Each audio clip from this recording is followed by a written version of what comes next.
Long-lasting strategy after being a cabin crew. This format of this video will be something totally different and something that you have not heard it or read it before.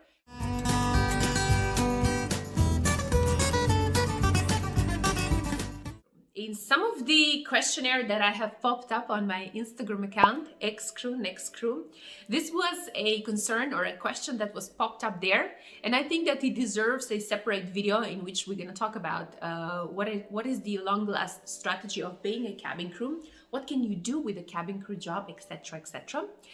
When I have checked and opened the portals on the internet out there, I have found a lot of useful informations and a lot of interesting videos, yet this format of this video will be something totally different and something that you have not heard it or read it before, because it's based on my knowledge and my experience in the aviation industry that lasts till today. I used to fly for Qatar Airways for 10 years, where I have resigned from my last work position as a cabin service director. I've learned a lot being part of Qatar Airways cabin crew team, and at the same time now I am studying Aviation Management Master Program at Wildau Institute of Applied Science in Berlin. So I have also another part of the experience when it comes to the long-lasting strategy of being a cabin crew, which is related also to my studies. I'm in the meanwhile working as a SnoreLab Assistant in Helios Kliniken Schwerin in the city in Germany where I live, and my name is Julia George. Let's start. First and foremost, before we elaborate the topic, what I would like to say is that the long-lasting strategy after being a cabin crew is a process, or it is an aspect which is unique for every candidate, and it is unique for every current cabin crew individual.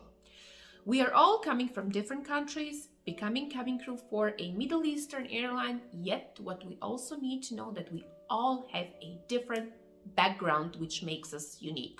Well, for some of us, we come from the same universities or same schools and we became a cabin crew, yet you have to understand, and I'm very sure that you know, that being part of a cabin crew team, of a department of cabin crew team which has 18,000 plus cabin crew, really talks about a huge diversity of a background.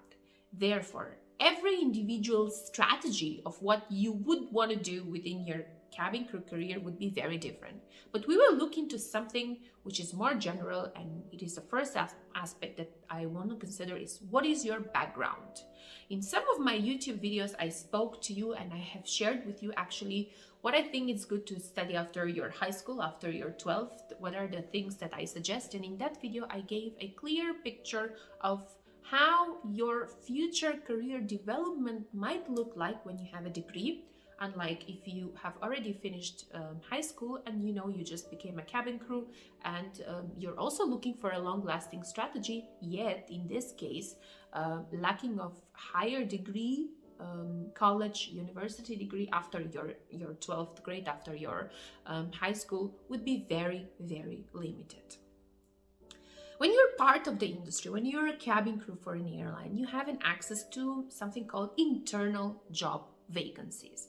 There is one example which I would like to share with you. There is one gentleman that I get to know him. He was a cabin crew and flew for Qatar Airways, who was a lawyer by profession. He decided that he wants to quit his job as a lawyer in Serbia, and he became a cabin crew. He wants to travel the world, whatever, and he became part of the cabin crew team. Yet, at certain point in time, there was a job vacancy. It was an internal job vacancy, which was corresponding to his educational background, to his law degree. And what happened is he applied and he straight away was taken to be part of the law department within the airline. And in fact, I do believe that he still works for the airline. If not, then I wish him all the best. I'm not going to share his name because I don't believe it is important. Yet this is an example which I believe it is giving us the answer to the very complex question. The answer to the complex question is the long-lasting strategy after being cabin crew, and the answer is very simple. What is your background? You've graduated high school, you became a cabin crew. Things are not yet lost. Don't worry, because you are a cabin crew. You have a very tight schedule. You're working, you're trying to maintain a social life, to have your family. But in this time, it is also important And it is also good to be used in terms of if you're somebody who has not graduated before you became a cabin crew, you have not gotten a university degree, use this time while you're a cabin crew effectively to gain that degree, because your long-lasting strategy after being cabin crew will be definitely brighter. We're looking at a brighter future for you as a current cabin crew. I'm talking when you become a cabin crew. You would say it's impossible. No, ladies and gentlemen, sky is the limit. It's not impossible. It's possible. I'm responsibly stating that it's possible. I'm a mother. I have a daughter. She's 1.5 years old. I'm a wife and I have a dog. Yet I'm working. I'm a SnoreLab Assistant at Helios Kliniken Schwerin. I have a demand job in terms of sometimes I don't get time to drink water because I go up and down. I do ECG. I prepare the cables for the process of cabling before patients go to sleep.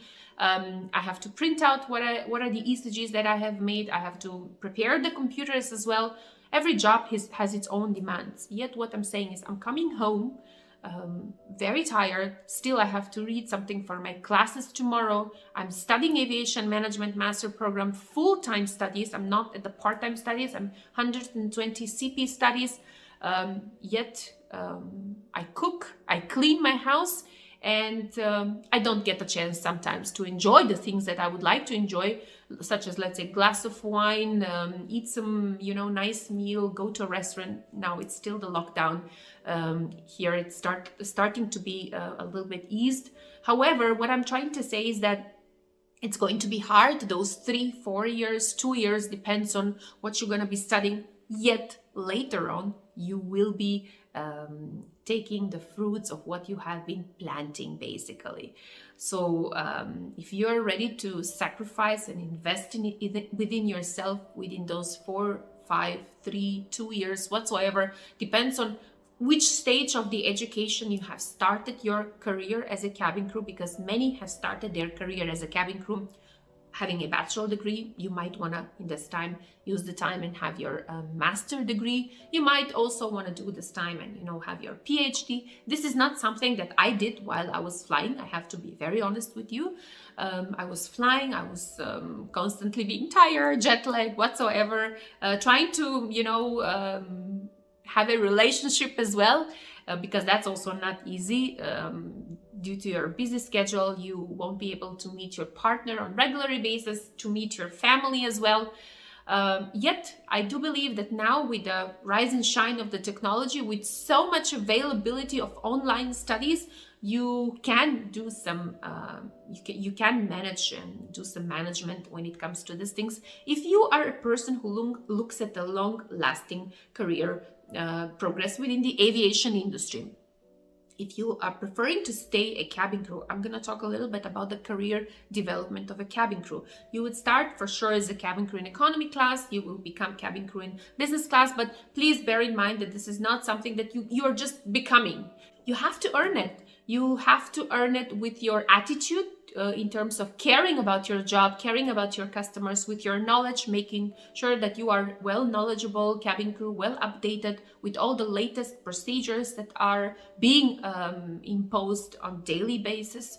You are somebody who loves your job, because when you love your job, achieving results will be very much easy, if I may say. Because if you do not love your job, and if your job is a hassle for you, waking up at 3 a.m, going for a flight and saying welcome on board 200 times, then most probably the results will not come as you want them to come. Therefore, you become a cabin crew in business class. As I have said, you will become a cabin senior. You will work to become a cabin senior. You will work hard to become cabin service director. And that's it. You have finished your flying career as a cabin service director. Now you want more. What are my career possibilities, and how can I become more? Definitely, you have to first of all have sustainability within the career you are. If you're a cabin service director, you would need 3 to 4 to 5 years of experience before you move to another department. And the other department can be cabin crew recruitment. You might want to end up in the training department. You might want to become a performance manager. You might want to go into the grooming department. You might want to go into the housing department, because not necessarily grooming and housing and welfare departments would be something that is subject to your seniority. You might move to this department, I think, a bit earlier. Yet, you have to understand that your educational background, your specialization will pretty much be something that will influence that transition. For instance, you're a cabin crew who flew for 5 years, and in this 5 years you became educated in grooming, certain grooming topics like makeup, hair, whatsoever, or you have this experience previously. You might use this education or this experience to transit to the grooming department if your intention is to stay on the ground. Perhaps you've gotten married and you formed a family in Qatar. So this is why I said long-lasting strategy for every current and future cabin crew is very individual, because it's determined of the circumstances that you are at the moment, and it is determined by your background. Always have in mind your educational background is something that can broaden and open up those career progress, that transition that you are looking at, etc., etc. When I was a cabin senior, actually, there was an opportunity which was opened in Qatar Airways, and it was related to the safety department, in which a trainer who's going to train the cabin crew to conduct the restraining procedure was needed. I applied because I have graduated police academy, yet I was lacking certificates in terms of aviation management. And here I encourage all the candidates, even if you have not thought of changing department, open the internal vacancies of the airline you're working for and check what are the requirements over there. Very, very frequently you would see that an experience in aviation management is required. And this was maybe one of the reasons why that stayed in my mind. I did not have the training and the experience in the aviation management. I had a security training, which was the police academy, yet also that department went into a different department in Qatar Airways, which was related strictly to aviation security. And that job was simply later on not available for cabin crew to apply for that job. Therefore, I was disqualified, and I did not actually enter the cabin safety and didn't become a trainer for the restraining on board the aircraft. What I'm trying to say, perhaps if I had the aviation management, I might have, but what I'm trying to say is that something that can give you an idea of where you might see yourself in future is to actually at this moment sit, think, evaluate, and gather data. How do you gather data? You open the vacancies and you're checking what is the current trend. What do the airlines need? Data analysis. They need a lot of data analysis. What I might find as a field where I can enroll myself in while I'm flying perhaps, or while I'm a candidate, if you want to be into a different department rather than the cabin crew department, you've got to use this time as I'm talking effectively to check and make your own statistics. Check what the airline that you're currently working or you want to work for is looking for. Become a cabin crew and then study this field, which is, let's say, I just said data analysis. Enroll yourself into courses about aviation management, about leadership, about cross-cultural communication, about emotional intelligence. Believe it or not, these are topics that the airlines are having as part of their training, of their cabin service training. So whatever you're going to use or whatever you're going to decide to be enrolled in while you are flying will later on determine your career progress or career transition within the airline. Yet, do not forget, I'm again emphasizing, the circumstances in which every cabin crew finds his or herself in are very, very different. Somebody might want to go back to their country, start a business. You know, many cabin crew have their own business or have formed their own business and are becoming successful business owners. are leaving the company and continuing with their life. Somebody got married with a very rich man, and they basically see themselves as somebody who should not work anymore. I don't want to clean toilets. I don't want to serve people. Now I have my servants at home and I'm enjoying, and that's it. That's totally fine. But somebody like me, for instance, who want to be in the aviation industry, first of all, lives in a different country, had to go through certain hassle, but it's something that I enjoy, I have to say, because I have to, first of all, learn German. I've passed through the stage, I've learned German. Now I have to ensure that I'm specialized in the field that I want to take me to the career where I want to be. I want to be a manager in the aviation industry because I think that I can use my past experience that I've gained in Qatar Airways to progress into my career fast as well over here. And this is why I believe that having a German degree is important to be looked at a candidate who can transition faster. That is why I study aviation management. Yet I'm fully aware of the fact that wherever I'm going to start in future to work in the aviation industry, it's not going to be the top. I will again start in the bottom. And I'm coming to a very important point, which I want to mention over here.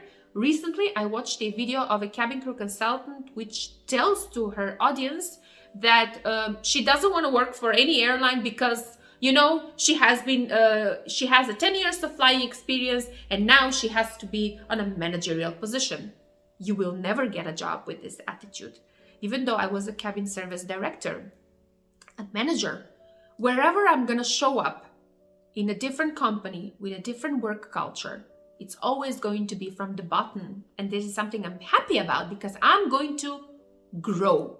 I'm very confident that I'm going to be growing to reach the level, which the level is the sky, because for me, the sky is the limit, right? The very well-known quote, the sky is the limit. Yet I'm personally looking into a process of self-growth, professional growth, career growth, and be completely aware that I have to start from the beginning to come to the point where I think that I have learned something about this company, about their work style, etc., etc. Therefore, to the current cabin crew watching this video, I would give you a sincere advice. Ladies and gentlemen, we definitely, as an ex-cabin crew, gonna have a fast career progress because we know what it means, good customer service. If we have gained certain education, certain courses, if we have learned, it's also easier to incorporate and to build up a career wherever we decide to go after the cabin crew job. Yet, we all have to be aware that we cannot go into the same level of where we have previously left. This is equally applicable to all the airlines in the world, yet to all the fields, because you might have been a manager at a duty-free shop at Hamad International Airport. When you start at Frankfurt Airport, you have to start as a salesperson before you reach and become a level of a manager, because you have to learn the work culture at the Frankfurt Airport, because Frankfurt Airport and Hamad International Airports are two great airports, big airports, yet inside with different work culture. And just like you've built up a career at Hamad International Airport, you will also in a faster way, because you're now very skillful thanks to Hamad International Airport experience, you're going to be building up the same and even more successful career at Frankfurt Airport. This is just an example which I want to share with all of you, because most of the time the current cabin crew would think that, becoming a cabin senior and becoming cabin service director, this is my level. I'm going to be on social media and I'm going to be talking to you how experienced and how knowledgeable I am. And these people, they want to offer me a job which is in a lower level. I don't want them. I'm what I am. I have reached what I have reached, and this is it. And with this attitude, you will forever remain an unemployed person who's going to be on social media looking for $20 from candidates, which will be, very naively believing that you as a cabin crew consultant, or anyone who works as a cabin crew consultant, can help them to get the job. But you know what? The results, you are producing your own data. I'm producing my own data. My results will talk about how successful I am. And I would sincerely always want to turn back in time and look what I have done so far. Am I satisfied with my results? Am I satisfied with what I have achieved so far? If I have to evaluate my life, am I satisfied? I would say pretty much, maybe not to the level where I was thinking that I will be, but pretty much I'm satisfied because I've learned German, I found a job, I'm almost coming to the end of my studies where I'm supposed to start and writing my master thesis. As I'm talking to you in this video now, I have passed successfully 7 exams and I have not failed one. In one of the exam, which was the statistics, I had a very low grade. It was not a good grade, but European law is a great amazing grade. I had a great grade also in financial accounting. And these are the things that makes me happy and makes me satisfied, that I know that in future, whatever is the victim now that I do, and I'm sacrificing basically myself now with a lot of sleepless nights, a lot of studies, I know that I'm gonna be, enjoying the fruits later on, because good things in life do not come easy. We have to understand that. Thank you very much for watching this video, and I'm going to be seeing you once again. Bye bye and have a nice day.